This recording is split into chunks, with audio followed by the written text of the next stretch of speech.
East India കമ്പനിയുടെ ഞരമ്പുകളിലൂടെ ആ പഴയ ലഹരി വീണ്ടും ഇരച്ചു കയറി. ദക്ഷിണേന്ത്യയിലെ തീരങ്ങളിൽ അവർ ഇതിനോടകം തന്നെ കാലുറപ്പിച്ചിരുന്നു. എന്നാൽ ഇന്ത്യയിലെ ഏറ്റവും സമ്പന്നമായ നാടായ ബംഗാൾ ഇപ്പോഴും അവരുടെ കൈവിട്ടു നിന്നു. ബംഗാളിന്റെ ഫലഭൂഷ്ഠിതമായ മണ്ണിൽ അവർ കണ്ണുവെച്ചു. ഹൂഗ്ലി നദിയുടെ ചെളിക്കരയിൽ ഉറങ്ങിക്കിടന്ന സുധാനുതി, ഗോവിന്ദ്പൂർ, കാളിക്കത്ത ഈ 3 ചെറിയ ഗ്രാമങ്ങൾ അധികാരികളുടെ അനുമതിയോടെ കമ്പനി അവിടെ ട്രേഡിംഗ് അവകാശം സ്വന്തമാക്കി. പക്ഷെ അവർ നേരിട്ട ഒരു ചെറിയ പ്രശ്നം അവിടെ ഉണ്ടായിരുന്നു.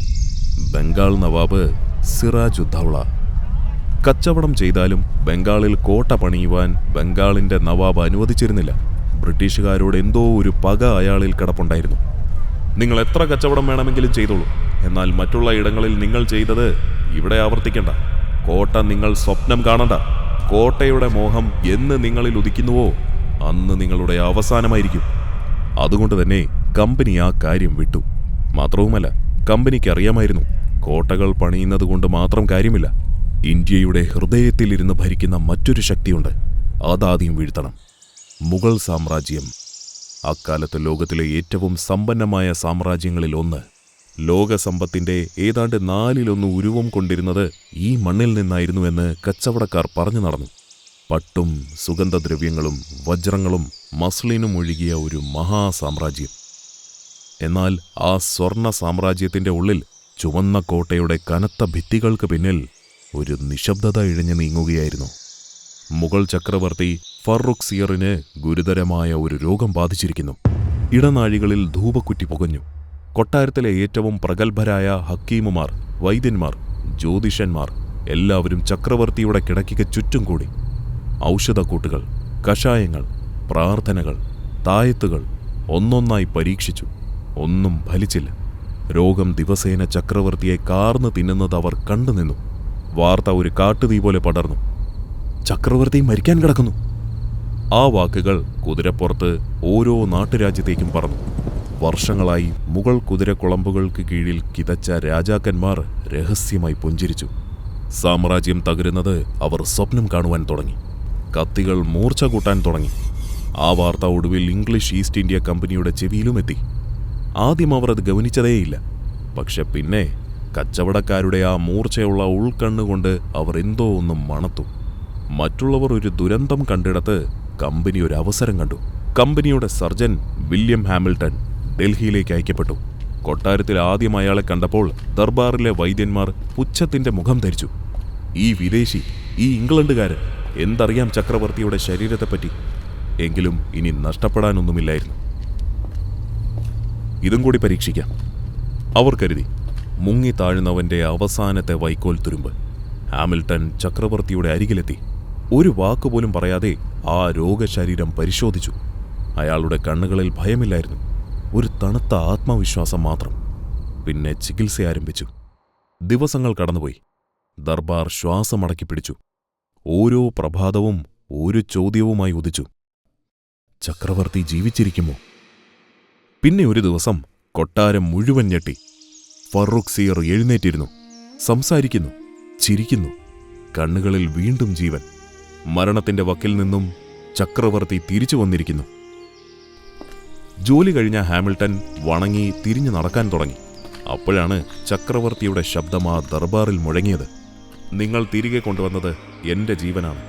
അതിനൊരു വില നിശ്ചയിക്കുവാൻ ഈ സാമ്രാജ്യത്തിന്റെ മുഴുവൻ ഖജനാവിനും കഴിയില്ല. എങ്കിലും നിങ്ങളെ വെറും കൈയോടെ മടക്കി അയക്കാൻ ഈ ചക്രവർത്തിക്കാവില്ല. പറയൂ, എന്താണ് വേണ്ടത്? എന്ത് വേണമെങ്കിലും ചോദിക്കൂ. ദർബാർ നിശബ്ദമായി. സ്വർണം, ജാഗീറുകൾ, പദവികൾ, ഒരു മനുഷ്യൻ ആഗ്രഹിക്കാവുന്നതെല്ലാം ആ ഒറ്റ വാക്കിൽ ഒളിഞ്ഞുകിടന്നു. പക്ഷെ ഹാമിൽട്ടൺ ഒന്നും പറഞ്ഞില്ല. അയാൾ ഒന്നും ആവശ്യപ്പെട്ടില്ല. ഒരു മന്ദഹാസത്തോടെ വീണ്ടും തലകുനിച്ചു. അത്രമാത്രം. ചക്രവർത്തി അമ്പരന്നു. ഇപ്പോൾ തന്നെ പറയണമെന്നില്ല, ആലോചിച്ചിട്ട് പറഞ്ഞാലും മതി. ഹാമിൽട്ടൺ വീണ്ടും തലകുനിച്ചു. കാരണം അയാൾക്ക് വേണ്ടി ചോദിക്കാൻ മറ്റാളുകളുണ്ടായിരുന്നു. പിറ്റേന്ന് രാവിലെ ദർബാറിന്റെ വാതിലുകൾ തുറന്നകത്തേക്ക് കടന്നു വന്നത് സർജനായിരുന്നില്ല. ഞങ്ങൾക്ക് വലുതായി ഒന്നും തന്നെ വേണ്ട. ഞങ്ങളുടെ കച്ചവടക്കാർക്ക് കുറച്ച് സ്വാതന്ത്ര്യം മതി. ബംഗാളിൽ വ്യാപാരം ചെയ്യാൻ കുറച്ചിളവുകൾ മാത്രം. അവർ പറഞ്ഞത് ചെറിയ ആവശ്യം പോലെ ചക്രവർത്തിക്ക് തോന്നി. പക്ഷെ ആ ചെറിയ ആവശ്യങ്ങളുടെ പിന്നിൽ ഒരു സാമ്രാജ്യം ഒളിഞ്ഞു കിടക്കുകയായിരുന്നു. 1717 ഫറൂഖ് സിയർ ഒരു ഉത്തരവ് പുറപ്പെടുവിച്ചു. കമ്പനിക്ക് ബംഗാളിൽ വെറും 3000 രൂപ വാർഷിക നികുതിക്ക് വ്യാപാര സ്വാതന്ത്ര്യം. ദർബാറിൽ അതൊരു ചെറിയ സമ്മാനമായാണ് തോന്നിയത്. പക്ഷേ ചരിത്രം പിന്നീട് അതിനെ മറ്റൊരു പേരിൽ വിളിച്ചു: ഈസ്റ്റ് ഇന്ത്യ കമ്പനിയുടെ മാഗ്ന കാർട്ട.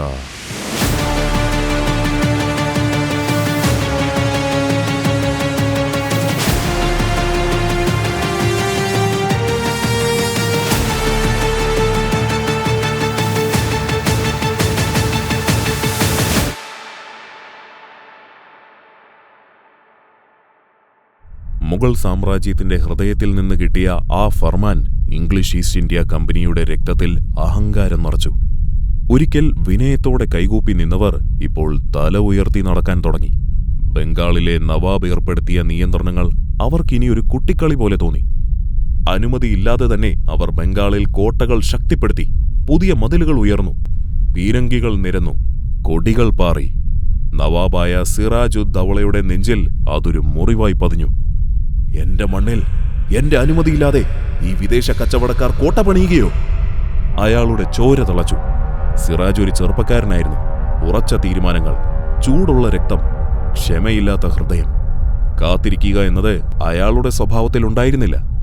50,000 പടയാളികളും പീരങ്കികളും ആനകളും കുതിരപ്പടയുമായി അയാൾ ബ്രിട്ടീഷ് കോട്ടയ്ക്ക് നേരെ നീങ്ങി. പ്രതീക്ഷിക്കാത്ത ആ ആക്രമണം ബ്രിട്ടീഷുകാരെ ഞെട്ടിച്ചു. കോട്ട മതിലുകൾക്ക് മുകളിൽ കാവൽ നിന്നവർ ആ മനുഷ്യ സമുദ്രം കണ്ട് വിറച്ചു. നിമിഷങ്ങൾക്കുള്ളിൽ കോട്ട സിറാജിന്റെ കൈകളിലായി. പക്ഷേ ആ യുവഹൃദയത്തിലെ ക്രോധമണഞ്ഞില്ല. കോട്ടയ്ക്കുള്ളിൽ ഒരു ചെറിയ മുറിയുണ്ടായിരുന്നു. ഇടുങ്ങിയതും ഇരുണ്ടതും വായു സഞ്ചാരം കുറഞ്ഞതുമായ ഒരു മുറി.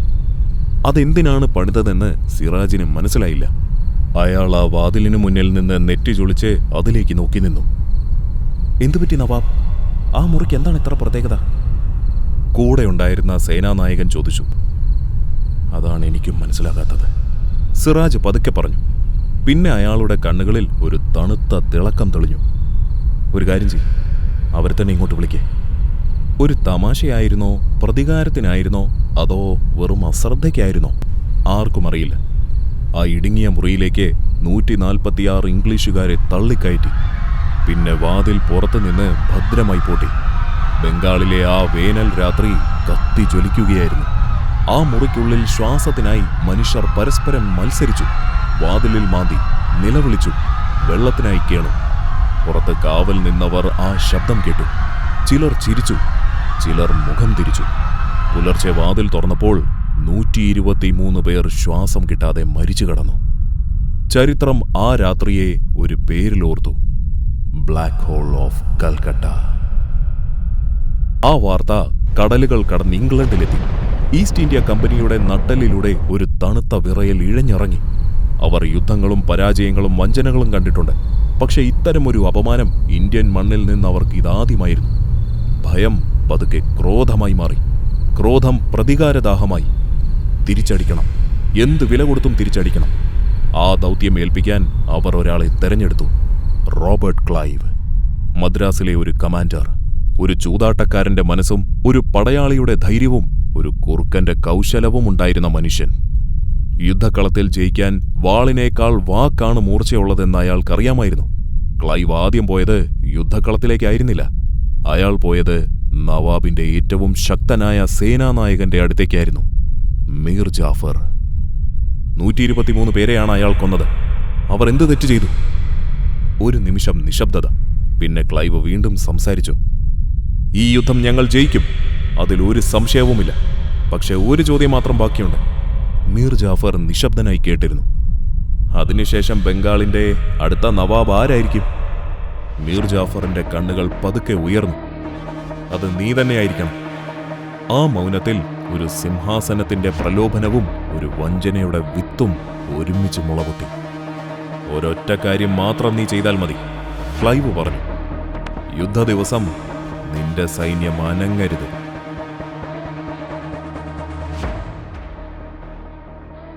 ഒരു വശത്ത് സിറാജ് ഉദ് ദൗളയുടെ 50,000 പടയാളികൾ, പീരങ്കികൾ, ആനകൾ, കുതിരപ്പട, ഒരു മഹാസമുദ്രം പോലെ. മറുവശത്തെ ക്ലൈവിന്റെ വെറും 3000 സൈനികർ. യുദ്ധം ആരംഭിച്ചു. സിറാജിന്റെ പീരങ്കികൾ ഗർജിച്ചു. ഭൂമി കുലുങ്ങി. പക്ഷെ അധികം വൈകിയില്ല. മീർ ജാഫറിന്റെ 40,000 പടയാളികൾ അനങ്ങിയില്ല. ഒരടി മുന്നോട്ടില്ല, ഒരടി പിന്നോട്ടില്ല. ആയുധങ്ങൾ കയ്യിലുണ്ടായിരുന്നു, പക്ഷെ അവ ഉയർന്നില്ല. ഒരു മഹാസൈന്യം യുദ്ധഭൂമിയിൽ കാഴ്ചക്കാരായി നിന്നു. തങ്ങളുടെ നവാബ് ഒറ്റയ്ക്ക് മരണത്തോട് മല്ലിടുന്നത് അവർ നോക്കി നിന്നു. നവാബ് അവസാന ശ്വാസം വരെ പോരാടി. പക്ഷേ 50,000-ൽ 45,000 പേർ ഒറ്റിക്കൊടുത്ത ഒരു യുദ്ധം ജയിക്കാൻ ഒരുപക്ഷെ ദൈവത്തിന് മാത്രമേ കഴിയുമായിരുന്നുള്ളൂ. സൂര്യൻ അസ്തമിക്കും മുമ്പ് ബംഗാൾ ഇംഗ്ലീഷുകാരുടെ കൈകളിലെത്തി. ദിവസങ്ങൾക്ക് ശേഷം അയാൾ പിടിക്കപ്പെട്ടു. മീർ ജാഫറിന്റെ മകൻ ആ യുവ നവാബിനെ കൊന്നു. ആ മൃതദേഹം ഒരു ആനയുടെ പുറത്തു കയറ്റി തെരുവുകളിലൂടെ കൊണ്ടു നടത്തി. ജനങ്ങൾ ആ കാഴ്ച കണ്ടു, കണ്ണീരോടെ. ചിലർ വഴിയിൽ വീണു തേങ്ങി. തെറ്റുകൾ പലതുണ്ടായിരുന്നെങ്കിലും അയാൾ അവരുടെ ധൈര്യമായിരുന്നു. അയാളുടെ മരണത്തോടെ ബംഗാളിന്റെ സ്വാതന്ത്ര്യവും ആ തെരുവിൽ വീണു മരിച്ചു. ആ യുദ്ധത്തിന് ബ്രിട്ടീഷുകാർ ഒരു പേരിട്ടു: പ്ലാസി യുദ്ധം. വാഗ്ദാനം പ്രകാരം മീർ ജാഫർ ബംഗാളിന്റെ പുതിയ നവാബായി. ക്ലൈവ് ഒരു ഉപദേഷ്ടാവ് മാത്രമായി. പക്ഷേ യഥാർത്ഥത്തിൽ ആരാണ് ഭരിക്കുന്നതെന്ന് ബംഗാളിലെ ഓരോ മനുഷ്യനും അറിയാമായിരുന്നു. കിരീടം ഒരാളുടെ തലയിൽ, പക്ഷേ കയറുകൾ മറ്റൊരാളുടെ കയ്യിൽ. അധികം വൈകാതെ ക്ലൈവ് തന്റെ വില ആവശ്യപ്പെട്ടു. 210 പേരുടെ മരണത്തിനും യുദ്ധനാശങ്ങൾക്കും കമ്പനിക്കൊരു നഷ്ടപരിഹാരം വേണം. 1.77 കോടി. അതൊരു ഭീമമായ സംഖ്യയായിരുന്നു. ബംഗാളിന്റെ ഖജനാവ് തുറന്നു. കമ്പനിയിലേക്ക് പണമൊഴുകി. പിന്നെ കടലുകൾ കടന്ന് ഇംഗ്ലണ്ടിലേക്ക്. കാരണം അന്ന് ഇംഗ്ലണ്ടിന് ആ പണത്തിന്റെ ദാഹം അതിശക്തമായിരുന്നു. അവിടെ ഒരു മഹാമാറ്റം പിറവിയെടുക്കുകയായിരുന്നു. അങ്ങനെ ബംഗാളിന്റെ പാടങ്ങളിൽ നിന്നും ഖജനാവുകളിൽ നിന്നും ഊറ്റിയെടുത്ത ആ പണം ഇംഗ്ലണ്ടിലെ ഫാക്ടറികളുടെ പുകക്കുഴലുകളിലേക്ക് ഒഴുകി. ഒരു രാജ്യത്തിന്റെ ദാരിദ്ര്യം മറ്റൊരു രാജ്യത്തിന്റെ പുരോഗതിയായി മാറി. പ്ലാസിയിലെ വിജയത്തിനു ശേഷം ബ്രിട്ടീഷുകാർ ആ കാര്യം വിശ്വസിച്ചു. ഇന്ത്യ ഇനി തങ്ങളുടെ ഉള്ളംകൈയിലാണ്. ബംഗാൾ വീണു. നവാബുമാർ പാവകളായി. പണം പുഴ പോലെ ഒഴുകുന്നുമുണ്ട്. പക്ഷെ തെക്ക് ഡെക്കന്റെ ചുവന്ന മണ്ണിൽ ഒരു മനുഷ്യൻ വളരുകയായിരുന്നു. ഒരു സാധാരണ പട്ടാളക്കാരന്റെ മകൻ. എഴുത്തും വായനയും വേണ്ടവിധം പഠിച്ചിട്ടില്ലാത്തവൻ. പക്ഷേ യുദ്ധതന്ത്രങ്ങളിൽ അവനൊരു പ്രതിഭയായിരുന്നു: ഹൈദരലി. മൈസൂരിന്റെ ആ കരുത്ത് ബ്രിട്ടീഷുകാരുടെ ഉറക്കം കെടുത്തുന്നുണ്ടായിരുന്നു. മദ്രാസ് പ്രസിഡൻസിക്ക് അയാളൊരു ദുഃഖ സ്വപ്നമായി. ഈ ഒരാൾ വളർന്നാൽ ദക്ഷിണേന്ത്യ മുഴുവൻ നമുക്ക് നഷ്ടമാകും. ഒറ്റയ്ക്ക് ഹൈദറിനെ നേരിടാൻ ബ്രിട്ടീഷുകാർക്ക് ധൈര്യമുണ്ടായിരുന്നില്ല. അതുകൊണ്ട് അവർ ഒരു സഖ്യമുണ്ടാക്കി. നിസാം, മറാഠ, ഇംഗ്ലീഷ് 3 വലിയ ശക്തികൾ ഒരുമിച്ചു ഒരൊറ്റ മനുഷ്യനെതിരെ. എന്നാൽ ആ വാർത്ത ഹൈദറിൽ ചിരിയാണ് പടർത്തിയത്. 3 ദുർബല ശത്രുക്കൾ, പക്ഷേ ഒന്നിച്ചാൽ അതിശക്തർ. 3നെയും ഒന്നൊന്നായി അവസാനിപ്പിക്കണം. അയാൾ ആ കൂട്ടുകെട്ടിനെ ഒരു യുദ്ധക്കളത്തിൽ നേരിട്ടില്ല. അയാൾ അതിനെ ഉള്ളിൽ നിന്ന് അഴിച്ചു കളഞ്ഞു. ആദ്യം നിസാമിന്റെ അടുത്തേക്ക്. വാക്കുകൾ കൊണ്ടും വാഗ്ദാനങ്ങൾ കൊണ്ടും പണം കൊണ്ടും നിസാം സഖ്യം വിട്ട് ഹൈദറിന്റെ പക്ഷം ചേർന്നു. പിന്നെ മറാഠകൾ. അവരും വശം മാറി. ഒടുവിൽ ബ്രിട്ടീഷുകാർ മാത്രമായി. ഒരു സഖ്യമുണ്ടാക്കിയവർ ആ സഖ്യം തങ്ങളെ കൈവിട്ടു പോയത് നോക്കി നിന്നു. യുദ്ധം അവർ ഒറ്റയ്ക്ക് പൊരുതി. പക്ഷേ ഹൈദർ അലിയുടെ മുൻപിൽ അവർക്ക് പിടിച്ചു നിൽക്കാൻ പറ്റുന്നുണ്ടായിരുന്നില്ല. അയാളുടെ സൈന്യം മുന്നോട്ട് കുതിച്ചു. കോട്ടകൾക്ക് മേൽ കോട്ടകൾ വീണു. ഒടുവിൽ മദ്രാസ് നഗരത്തിന്റെ കവാടം വരെ എത്തി. ബ്രിട്ടീഷ് സാമ്രാജ്യത്തിന്റെ ഏറ്റവും അഭിമാന ഭൂമികളിൽ ഒന്നിന്റെ വാതിൽക്കൽ ഒരു ഇന്ത്യൻ സൈന്യമെത്തി. ഒരിക്കൽ ഇന്ത്യ മുഴുവൻ ഭരിക്കാൻ സ്വപ്നം കണ്ടവർ ഇപ്പോൾ ഭയന്ന് വാതിലുകൾ പൂട്ടി ഒളിച്ചിരിക്കുന്നു. പുറത്ത് ഹൈദറിന്റെ പീരങ്കികൾ, അകത്ത് വിറയ്ക്കുന്ന ഭരണകർത്താക്കൾ. ഗത്യന്തരമില്ലാതെ അവർ ഒരു കരാറിന് സമ്മതിച്ചു. പിടിച്ചടക്കിയ ഭൂമികൾ പരസ്പരം തിരിച്ചു കൊടുക്കണം. ഹൈദർ ആക്രമിക്കപ്പെട്ടാൽ ഇംഗ്ലീഷ് സഹായിക്കണം. ചരിത്രത്തിൽ ആദ്യമായായിരുന്നു ഒരു ഇന്ത്യൻ ഭരണാധികാരി ബ്രിട്ടീഷുകാരെ അവരുടെ കോട്ടയ്ക്കുള്ളിൽ മുട്ടുകുത്തിച്ചത്. ബംഗാളിൽ വഞ്ചന കൊണ്ട് ജയിച്ചവർ തെക്ക് ധൈര്യം കൊണ്ട് തോറ്റു. പക്ഷേ ആ കരാർ കടലാസിൽ മാത്രമായിരുന്നു. 1771 മറാഠകൾ ഹൈദറിനെ ആക്രമിച്ചു. കരാർ പ്രകാരം ഹൈദർ ഇംഗ്ലീഷുകാരെ വിളിച്ചു. എന്നാൽ ഇംഗ്ലീഷുകാർ വന്നില്ല. ആ ഒറ്റ വഞ്ചന ഹൈദർ അലിയുടെ ഹൃദയത്തിൽ ഒരു തീ കൊളുത്തി. അയാളത് മറന്നില്ല. അയാൾ ക്ഷമിച്ചതുമില്ല. ആ തീ വർഷങ്ങളോളം ഉള്ളിൽ കത്തിക്കടന്നു. 1780 അത് പൊട്ടിത്തെറിച്ചു. 80,000 പടയാളികളുമായി ഹൈദർ കർണാടകയിലേക്കിറങ്ങി. ആകാശം പുക കൊണ്ടിരുണ്ടു. ഗ്രാമങ്ങൾ വിറച്ചു. ബ്രിട്ടീഷുകാർ ഞെട്ടി. പോളിലൂർ എന്ന സ്ഥലത്ത് ആ 2 സൈന്യങ്ങളും ഏറ്റുമുട്ടി. പീരങ്കികൾ ഗർജിച്ചു. ബ്രിട്ടീഷ് വെടിമരുന്ന് ശേഖരം പൊട്ടിത്തെറിച്ചു. ആ പടക്കളം ഒരു നരകമായി മാറി. ഇംഗ്ലീഷ് സൈന്യം പൂർണ്ണമായും തകർന്നു. ഇന്ത്യൻ മണ്ണിൽ ബ്രിട്ടീഷുകാർ ഏറ്റുവാങ്ങിയ ഏറ്റവും വലിയ പരാജയങ്ങളിൽ ഒന്നായി അത് മാറി.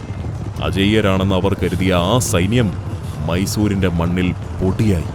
പക്ഷേ വിധിക്ക് മറ്റു പദ്ധതികളുണ്ടായിരുന്നു. പുറമെ യുദ്ധം ജയിക്കുന്നുണ്ടെങ്കിലും അകത്ത് മറ്റൊരു യുദ്ധം ഹൈദരലി തോൽക്കുന്നുണ്ടായിരുന്നു. ക്യാൻസർ ആ കരുത്തുറ്റ ശരീരത്തെ ഉള്ളിൽ നിന്ന് കാർന്നു തിന്നു. ഒരിക്കൽ 3 സാമ്രാജ്യങ്ങളെ ഒറ്റയ്ക്ക് വിറപ്പിച്ച ആ മനുഷ്യൻ ഒരു യുദ്ധക്കിടക്കയിൽ ശത്രുവിനെ പൂർണ്ണമായി തോൽപ്പിക്കും മുൻപ് കണ്ണടച്ചു. ആ മരണവാർത്ത ബ്രിട്ടീഷ് പാളയത്തിലെത്തിയപ്പോൾ അവർ ആശ്വാസത്തിന്റെ നെടുവീർപ്പിട്ടു. ആ ദുഃഖസ്വപ്നം ഒടുവിൽ അവസാനിച്ചു. പക്ഷേ ആ ആശ്വാസം അല്പായുസായിരുന്നു. കാരണം ഹൈദർ ഒറ്റയ്ക്ക് മരിച്ചില്ല. അയാൾ ഒരു പന്തം ബാക്കി വെച്ചിട്ടുണ്ടായിരുന്നു. തന്റെ കരുത്തും തന്നെക്കാൾ വലിയ ക്രോധവും ബ്രിട്ടീഷുകാരോട് അണയാത്ത വൈരാഗ്യവുമുള്ള ഒരു മകൻ. യുദ്ധഭൂമിയിലെ പുകയ്ക്കിടയിൽ ബ്രിട്ടീഷുകാർ ഒരിക്കൽ കണ്ട ആ കടുവ.